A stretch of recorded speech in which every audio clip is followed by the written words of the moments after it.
नमस्कार, आप देख रहे हैं विमर्श न्यूज़। मैं हूं आकाश आपके साथ। पेश है खबरों का बुलेटिन।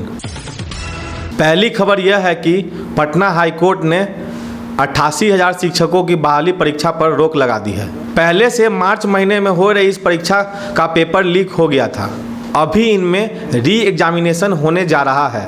हाईकोर्ट ने गेस्ट शिक्षकों के लिए अलग से वेटेज का पॉइंट तय करने के लिए कहा है। वेटेज तक परीक्षा रद्द कर दी है। टीआरई 3 परीक्षा पर हाईकोर्ट ने रोक लगा दी है। पटना हाईकोर्ट के आज के फैसले के बाद आज 88,000 लगभग शिक्षकों की बहाली पर रोक लग गई। मार्च महीने में बहाली परीक्षा में पेपर लीक हो जाने की वजह से फिर से परीक्षा ली जानी थी।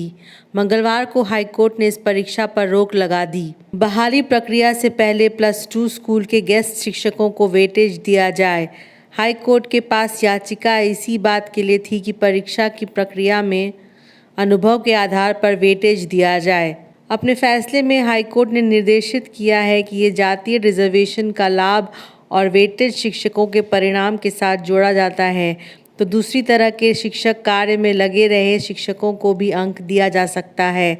हाई कोर्ट ने फैसला दिया है कि 5-5 अंक का अतिरिक्त भार शिक्षकों को दिया जा सकता है। हाई कोर्ट ने यह भी निर्देश दिया कि विभिन्न आधारों पर ऐसे कई वेटेज देकर 25 अंकों को अधिकतम वेटेज दिया जा सकता है।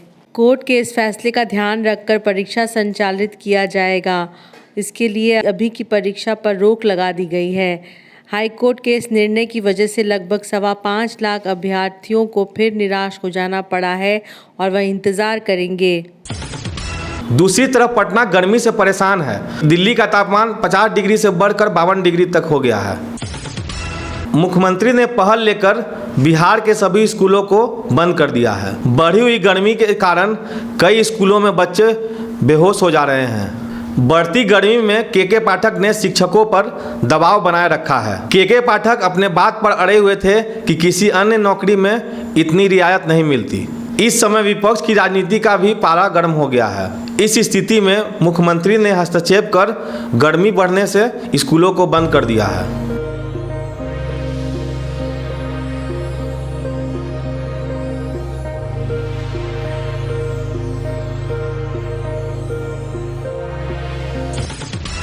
केजरीवाल ने 2 जून को फिर से गिरफ्तारी देने की तैयारी जाहिर कर दी है। चुनाव प्रचार के समाप्त होने के पहले और जेल से मिली मोहलत के खत्म होने के पहले इंडिया टुडे ने केजरीवाल के साथ बातचीत की। केजरीवाल ने बहुत तरीके से बताया कि गठबंधन कोई स्थायी समझौता नहीं होता और ना विवाह की तरह का कोई बंधन होता है। केजरीवाल ने कहा कि इंडिया गठबंधन में एक ही मकसद से गए हैं, बीजेपी को सत्ता से हटाने के मकसद से। देश में बीजेपी बहुत बड़ा खतरा बनकर आई है, इसलिए बीजेपी को सत्ता से हटाने के लिए आम आदमी पार्टी ने इंडिया गठबंधन में हिस्सा लिया है। ये गठबंधन लंबी अवधि तक नहीं चलेगा। उनसे पूछा गया कि योगी आदित्यनाथ को अगली बार सरकार बनने पर नरेंद्र मोदी सबसे पहले हटा देंगे। जेल से निकलने के दूसरे दिन केजरीवाल ने कहा था कि उसे पार्टी और कैंप के किन किन लोगों पर खतरा है। केजरीवाल ने कहा था कि आदित्यनाथ से नरेंद्र मोदी सबसे पहले निजात पाएंगे। अपने इंटरव्यू में केजरीवाल ने अपनी बात दोहराई और कहा कि यह बात उनके मन की बात नहीं है, बल्कि ये स्थिति ऐसी ही है। आबकारी नीति मामले में जेल जाने के सवाल पर केजरीवाल ने कहा कि उनका जेल जाना महत्वपूर्ण नहीं है, उनके जेल जाने से कहीं बड़ा सवाल है हमारा अपना देश। आज भी इंडिया गठबंधन के द्वारा सरकार बनाने के दावे होते रहे। देश निर्णय ले रहा है, आखिरी चरण का चुनाव है और बिहार की 8 सीटें, उत्तर प्रदेश की 13 सीटें। मुझे तो बिल्कुल भरोसा है कि शुरुआती बढ़त इंडिया गठबंधन को मिल चुकी है।